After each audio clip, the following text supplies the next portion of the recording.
नमस्कार बंधुगण एई पवित्र श्रावण मासरे दीर्घ 151 वर्ष पर पड़िबाकु जाउची दुर्लभ महासंजोग महादेवंक कृपारु बड़ दुर्लभ संजोग पड़िबाकु जाउची जहा फल कि 5 गोटी राशि भाग्य बदलिबाकु जाउची सेमानक जीवन में बड़ आकस्मिक घटना घटिबाकु जाउची ता सहित सेमानक प्रतिटी कार्य सफल हेबा सहित अनुकूल रहिबाकु जाउची। बंधुगण हुए तो आपणक राशि ए राशि चक्र भितर थाई पारे। आपण जदि आम चैनल न्यू अछंती तो निहाती आम चैनल को सब्सक्राइब कर दियंतु जहा फल कि आमर वीडियो प्रथमे आपण मानक पाखे जाई पहुंची परिबो। दर्शक बंधु आसंतु आज जानबे ए श्रावण मासर महत्व केउ तारिखरु आरंभ होई ए श्रावण मास केउ तारिखरे शेष होबाकु जाउची। राशि चक्र उपरे मध्य शनिदेवंकर अत्यंत शुभ कृपा दृष्टि रही जहा फल कि राशि चक्र भाग्य बड़ परिवर्तन घटिबाकु जाउची। ज्योतिष गणना अनुजाई ए मास श्रावण मासर समुदाय 29 दिन पड़िबाकु जाउची। पवित्र ए श्रावण मास आरंभ होउची जुलाई 22 तारिख रे जहाँकि एटा प्रथमे सोमवार अटे। प्रथम सोमवार ए पवित्र श्रावण मास आरंभ होबाकु जाउची। ए सोमवार जोटा कि महादेवंकर भगवान शिवंकर प्रिय दिन जहाँकि 19 अगस्त 2024 रे ए पवित्र श्रावण मास शेष होबाकु जाउ। एई वर्ष श्रावण मास 29 दिन पड़िथिबारु बहुत भल दुर्लभ सुजोग पड़िबाकु जाउची। ता सहित भगवान शिवंकर विशेष कृपा रहिबाकु जाउची। ता सहित अनेक शुभ जोग एवं दुर्लभ जोग सृष्टि होबाकु जाउची।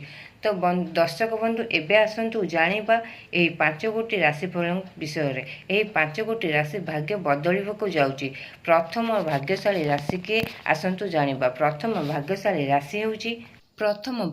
राशि होउछंती मेष राशि। मेष राशि व्यक्तिंकर अत्यंत शुभ समय चलिबाकु जाउची। ए पवित्र श्रावण मास ठारू आपणक जीवन में चली समस्या एवं समस्त दुख कष्ट दूर होबाकु जाउची। ए पवित्र श्रावण मासर अत्यंत शुभ समय चली आपणकर प्रतिटी कार्य मध्य सफल हेबाकु जाउची। आपणकर शुभ समय प्राप्ति हेइतिबारु आपणको हठात धन जोग मध्य फिटिबाकु जाउची। आपणकर वैवाहिक जीवन अत्यंत सुखमय हेबाकु जाउची। आगुरु लागितिबा समस्त समस्या एबे समाधान हेबाकु जाउची। आपणक जीवन साथी सहित आपण दूर जगह को यात्रा करिबार जोग मध्य रहिछि। आपणक शुभ फल चलिथिबारु आपणक शुभ समय चलिथिबारु आपणक धन प्राप्त हेबार जोग रहिबा सहित ता आपणकर लागि रहितबा लोन करज सब एबे सुजिबाकु जाउछन। आपण जदि बिजनेस एवं व्यापार करूथांते ता आपणकर अधिक अर्थलाभ हबा सहित बहुत परिमाण व्यापार हेबाकु जाउछि। आपणक विद्यार्थी जीवन अत्यंत भल रहिबो।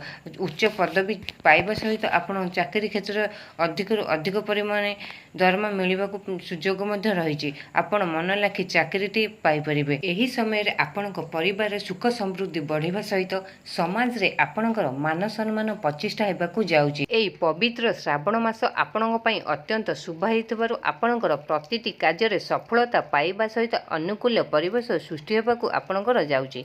एबे आसंतु जानिबा द्वितीय भाग्यशाली राशि के। द्वितीय भाग्यशाली राशि हेउसंती वृष राशि। वृष राशि व्यक्तिंकर जीवन अत्यंत उज्जवल हेबाकू जाउची। पवित्र श्रावण सोमवार ठारू ए पवित्र श्रावण मासरे सेमानक जीवन रे बड़ परिवर्तन घटिबाकू जाउची। स्वयं महादेवंक कृपारु सेमानक जीवन रे लागि रहितबा समस्त समस्या एबे समाधान हेबाकू जाउची। सेमानक वैवाहिक जीवन अत्यंत सुखप्रद हेबाकू जाउची। बंधु एवं परिवारक सहयोग सहानुभूति सेमानक एबे मिली पारिबो। हठात आपणक पई एही मासटी अत्यंत अनुकूल रहिबो जहाँकि आपण बिजनेस क्षेत्र में बहुत इन्वेस्ट करबाकू जाउछंती। ता सहित आपण नूतन व्यवसाय मध्य आरंभ करबाकू जाउछंती। आपणकर समाज रे मान सम्मान जस बढ़िबाकू जाउची। आपणकर लागि रहितबा कोर्ट कचेरी मामला एबे समाप्त हेबाकू जाउची। चाकरी क्षेत्र में आपण उच्च पदवी पाइबाकू जाउछंती। ता सहित आपणकर दरमा वृद्धि हेबो मध्य। आपण पौतृक संपत्तिर अधिकारी हेबाकू जाउछंती एवं सेतुरु अधिक लाभवान हेबाकू जाउछंती। अचानक आपणकर धन प्राप्ति हबार जोग मध्य रही। धनर समस्या एबे समाधान होबाकू जाउची।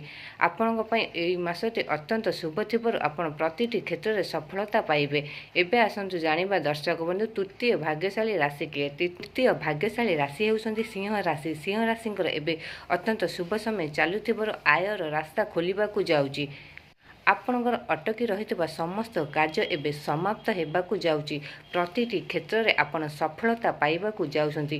ବିଜନେସ୍ ବାଣିଜ୍ୟ କ୍ଷେତ୍ରରେ ଆପଣ ଅଧିକରୁ ଅଧିକ ଇନଭେଷ୍ଟ କରିବା ସହିତ ଅନ୍ୟମାନଙ୍କୁ ମଧ୍ୟ ସହାୟକ କରିପାରିବେ। ଆପଣଙ୍କର ନୂତନ ଦିଗରୁ ଅର୍ଥପ୍ରାପ୍ତି ହେବାର ଯୋଗ ମଧ୍ୟ ରହିଛି। ତା ସହିତ ସମାଜରେ ଆପଣଙ୍କର ମାନ ସମ୍ମାନ ବଢ଼ିବାକୁ ଯାଉଛି।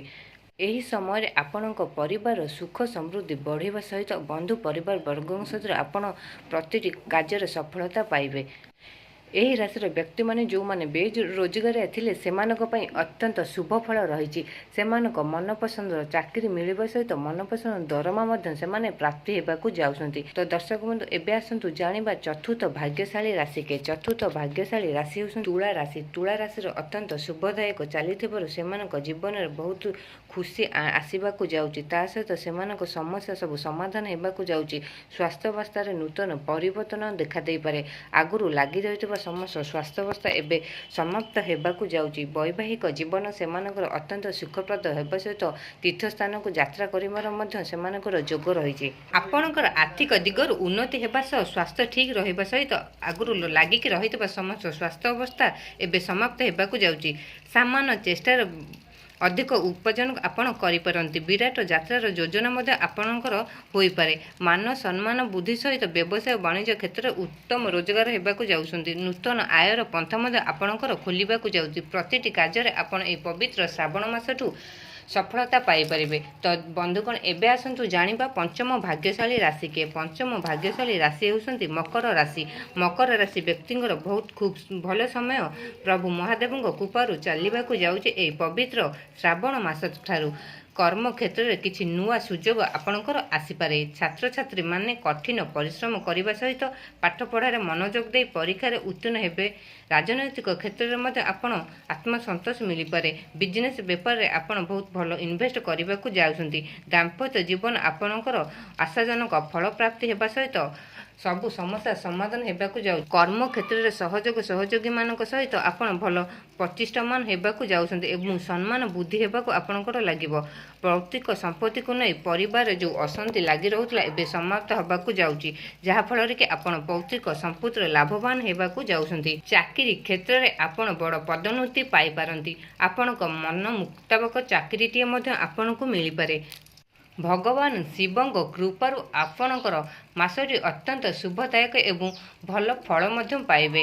ତ ବନ୍ଧୁଗଣ, ଏଇ ସବୁ ଥିଲା ଏହି ପବିତ୍ର ଶ୍ରାବଣ ମାସ 5ଟି ରାଶି ଚକ୍ରଙ୍କର ଭାଗ୍ୟଫଳ, ଯାହାଫଳରେ କି ସେମାନଙ୍କ ଜୀବନରେ ବଡ଼ ପରିବର୍ତ୍ତନ ଘଟିବାକୁ ଯାଉଛି ଏବଂ ପ୍ରତିଟି କ୍ଷେତ୍ରରେ ସଫଳତା ପାଇବାକୁ ଯାଉଛନ୍ତି। ଆପଣମାନଙ୍କୁ ଯଦି ଭିଡ଼ିଓଟି ଭଲ ଲାଗିଲା ନିହାତି କମେଣ୍ଟ ବକ୍ସରେ ଓମ୍ ନମଃ ଶିବାୟ ଲେଖି ଜଣାନ୍ତୁ। ତା ସହିତ ଭିଡ଼ିଓଟିକୁ ଲାଇକ୍ କରନ୍ତୁ ଏବଂ ଚ୍ୟାନେଲକୁ ସବସ୍କ୍ରାଇବ୍ କରନ୍ତୁ।